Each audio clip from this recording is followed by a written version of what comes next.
আসসালামু আলাইকুম। আলহামদুলিল্লাহ আমাদের খামারে মাশরুম উৎপাদন হইতেছে প্রচুর পরিমাণে, যেটা আল্লাহ পাকের অশেষ নিয়ামত। তো আপনাদের সবার মনে একটা প্রশ্ন থাকে যে ভাই মাশরুমটা কখন উঠাবো বা কখন বুঝবো যে মাশরুমটা উঠানোর উপযুক্ত হয়েছে। তো আমি আপনাদেরকে আজকে ওই যে যেভাবে কোন সময় মাশরুমটা উঠানোর উপযুক্ত হয় সেই সময়টাকে দেখানোর চেষ্টা করব। তো আমাদের খামারে যে মাশরুমগুলো আছে সেই সবগুলাই হচ্ছে এইচকে এবং পিইউ2।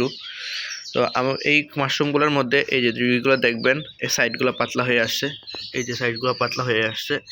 এবং যদি আপনাদের একটু ভালো করে দেখাই, এই যে দেখেন, এই যে এটা দেখছেন সাইডগুলো কিরকম কেটে কেটে গেছে, কালো হয়ে আসছে। তখন বুঝবেন যে মাশরুমটা উঠানোর সময় হয়ে গেছে, ওই সময় মাশরুমটা উঠিয়ে ফেলবেন।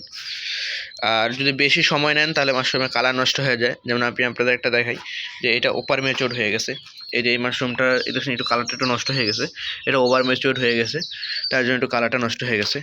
তো আপনারা সবসময় চেষ্টা করবেন মাশরুমটা যেন ওভার ম্যাচিউরড না হয়, যেটা ছোটো অবস্থায় ওঠানোর চেষ্টা করবেন। তো আমাদের খামারে যে মাশরুমগুলো আছে সবগুলাই এখন ওঠানোর উপযুক্ত হয়েছে। আজকে এই সবগুলো মাশরুমে উঠিয়ে ফেলবো আমরা, উঠিয়ে এগুলাকে আমরা বাজারজাত করব। তো এটার বিষয়টা খেয়াল রাখবেন যে মাশরুম যাতে ওভার ম্যাচিউরড না হয়। ওভার ম্যাচিউরড হলে আপনার ওজন কমে যায় এবং এটার আপনার সঠিক দামটা পাবেন না। তো সবসময় চেষ্টা করবেন মাশরুম ওভার ম্যাচিউরড হওয়ার আগে উঠিয়ে ফেলার। তো আমাদের খামারে এই মাশরুমগুলো আজকে উঠাবো এবং আমরা এই সাইডের যে খড়ের সিলিন্ডার দেখতেছেন এগুলো 100% রেডি হয়ে গেছে। এগুলো আছে কেটে দেবো আমরা, কেটে দিলে এই মাশরুম বের হওয়া শুরু হবে ইনশাল্লাহ। তো সেই দিকে আমরা আগাচ্ছি আস্তে আস্তে। আর এখন হয় শীতকাল তো প্রায় শেষের দিকে। তো এখন হচ্ছে আমরা এগুলাকে খড়ের সিলিন্ডারে আর হবে না মাশরুম, কেউ হবে না বলতে আরও 2-1 মাস আর তৈরি করা যাবে না খড়ের সিলিন্ডার।